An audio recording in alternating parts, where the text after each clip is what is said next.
Welcome, Topey, to Metaladium Pages. It's a great pleasure to talk with you about Iron Frown, this new production, Hooked, and obviously more things related to the metal world. So we'll start by asking how has band been during the last 2 years, because the first album, Left Out to Rot, was released in 2022. Now we have 2 years later this new beast. So how was the band during the last years?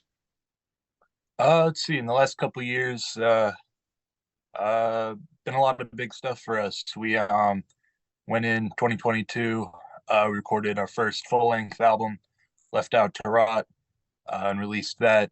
Um, and Yeah, and then over the past year or so is when things really started picking up. We got signed to Creator Destructor Records, and they've been a big help. We recorded our second album, Hooked. We just put that out.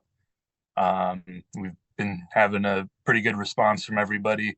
Seems people have been liking it, and we're just super appreciative of everything that's happened. Okay, nice, nice. Well, I saw that this album released by, I mean, independently for the first time, because it's by yourself, this new album, and also you are co-working with Creator Destructor Records. So tell me, what about these plans to perhaps release it with vinyl and more things?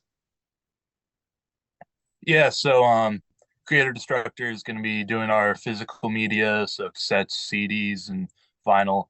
We're super stoked to be doing vinyl. It's our first time. We got to pick out some cool colors for it, which is something I've always been wanting to do. There's also going to be t-shirts available through them, which is really cool. Going to be able to, have an online store for our orders, which is really helpful. And yeah, it's just been a really big help for us getting exposure, stuff like that. Very thankful. We managed to talk to him a bit. We went and played a show down in Los Angeles a couple weeks ago. Got to talk to Ben Murray. He's an awesome dude. He's the one who runs it, and yeah, we're just super stoked. Okay, okay. So, how was the composition process for this new hook? How many things involved in the past for you, and which songs for you was the most difficult song to record, perhaps to create, etc.? Um, a lot of these songs we've actually, even though the sound is so different, or at least has a lot of differences from the last album we did. A lot of the songs we started writing like not too long after that one. And we've just been in the process of making it for quite a while. Ended up recording it just last July at Inpatient Studios in Oakland. Dissolved in Resin, I think, was the first one we did, and we are just super happy with the way it turned out. So we decided to kind of stay in that vein for a bit. Did some more songs like that, and yeah, we kind of tried to, I think, cut all of the fat out of the last album. We were happy with the way that one turned out, but I think this album's a little bit more focused. And we wanted to, just make the riffs heavier, and we wanted to make riffs that we feel would just, work better in a live setting. Yeah, riffs that can get everybody like going crazy in the mosh pit, stuff like that. So those are the things we kind of kept in mind while recording this new album, Hooked. Okay, okay. I hear this completed is hooked by entirely 1 or 22 minutes. So, and for me, it has an influence for especially from Pyrexia, a band. I remember the second album, that the System of the Animal. That album was, I remember because I was there in the 1997, and that album was very, very has a lot of bad reviews. Remember, a lot of people say this is not the first album. This is not like the first album for Pyrexia, etc. All of this. That album was bad for a lot of people. But now when I hear when I hear Iron Front with this Cooked, especially, and all other bands as 100 Step Wounds and Sang Sigugabok and a lot of bands are really trying to catch up with the System of Animal album Pyrexia. That's amazing. Love that album, by the way. So for you, how was the experience to, because you mentioned also the Let Off to Rot is very different from this one, Hooked. So how was the transition to change, and perhaps the season of Animal was the main influence for this new album? Yeah, we actually got to play with Pyrexia last April in Santa Rosa, which was really cool. They're really nice guys, and yeah, we took a lot of influence from that, like old school New York slam, which I'm a big fan of. Stuff like Internal Bleeding, Pyrexia, of course, Suffocation. Uh, we kind of that's a big influence for us for sure. And yeah, a lot of metal from that era.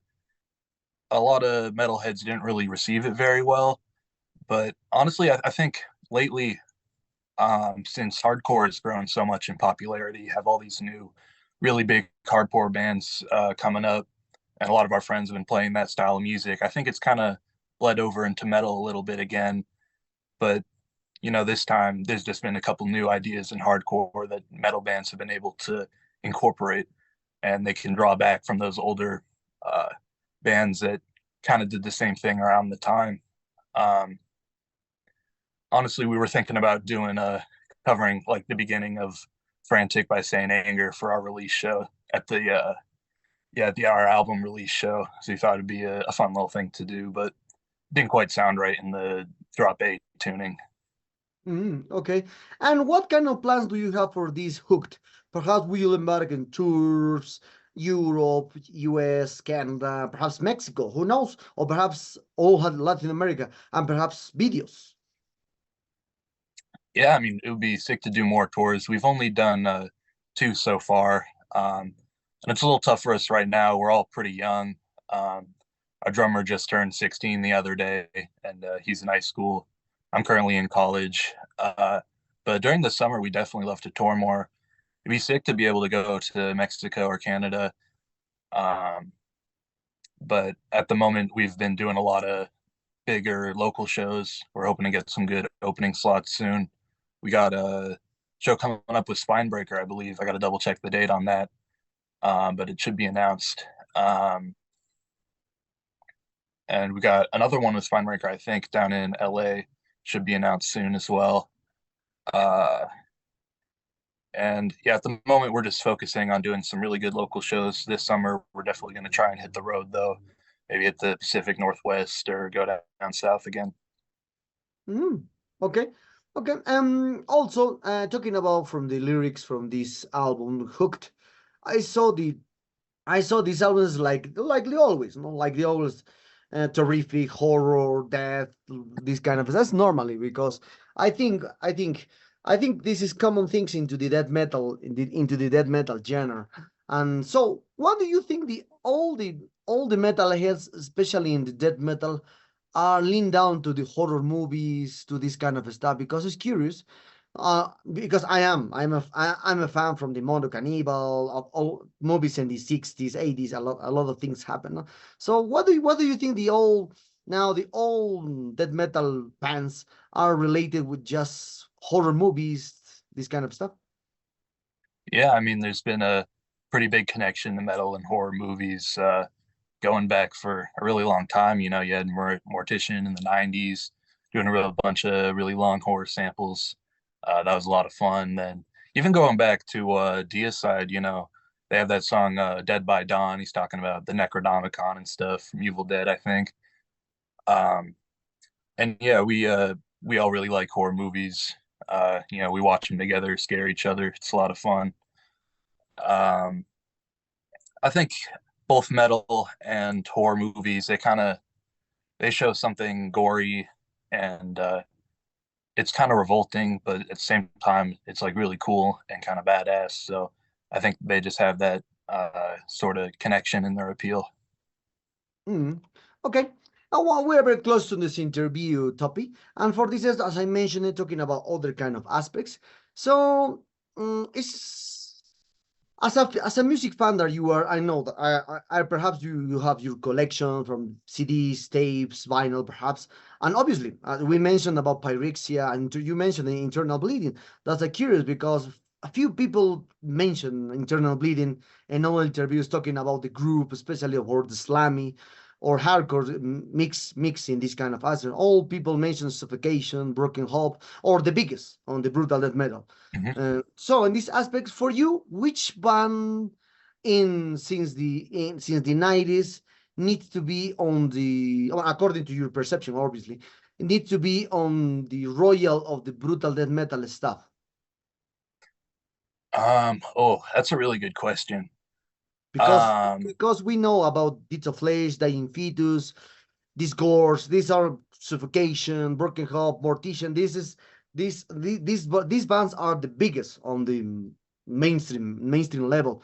But obviously, perhaps you have other one that needs to be on the mainstream. let's see. I really love Lust of Decay. Um, they have a they had a really sick drummer. Their music just got removed from streaming platforms though, which was really disappointing for me. They're real good. Uh, man, let's see.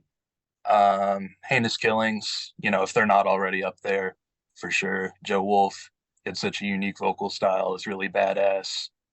Um, oh, there's this other band. They're not quite like brutal death metal, but I think they're really good. Um, there's this band from New Orleans called Infant Slug back in the 90s. They never got very big, and the singer died very young, unfortunately. But they have a album on Spotify. I believe it's called "In the Mind Sung Red," and it's really good. And I recommend people check it out. Mm, okay. Now, as you mentioned, you are young people. Now, as you mentioned, also you are consuming the music into the digital platforms. But now, people like me, especially, I remember that just consume the music by the physical stuff. So, what is your point of view now? The physical stuff, as you are younger metalhead, Oh, of physical course. stuff with the digital, etc. Um, Most of us are avid vinyl collectors as well, myself included. Uh, I don't have my record collection with me right now because I'm off at college. It's back at my parents' house at the moment. But I've got everything. I've got everything from Beastie Boys to the Beach Boys, and Mm. all kinds of metal and such. Um, it's I don't know. It's cool to have it, and sounds a little bit better on some records. Especially, I've been liking the earache full dynamic range pressings. I got the bolt thrower one and the sleep one. And I've really been liking the way those sound. Um, we also, we have some of our own stuff, and that's fun. Uh, I've got a couple cassette tapes, not as many as I should. I don't have like a proper tape deck, but I've got some local punk bands and some smaller, like just whatever kind of music I happen to come across, old country or some underground electronic stuff. Mhm. Okay, okay. Well, Chappy, the sad times arrived at this interview. I hope you enjoyed this interview like me, as I did. Hmm. Well, as I did in review of this new Hooked. It's a great one. Has for me it has the Thank you. essence from the internal bleeding hyperexia. That's a common thing whether that we thought that previously. So perhaps do you add something to your new Latin American fans and obviously Metalino followers. Yeah, I've been seeing a lot of y'all down there. Have been liking the album, and really grateful that y'all are digging us. Hopefully, we'll make it down one day. Hopefully, we'll see y'all guys in the future.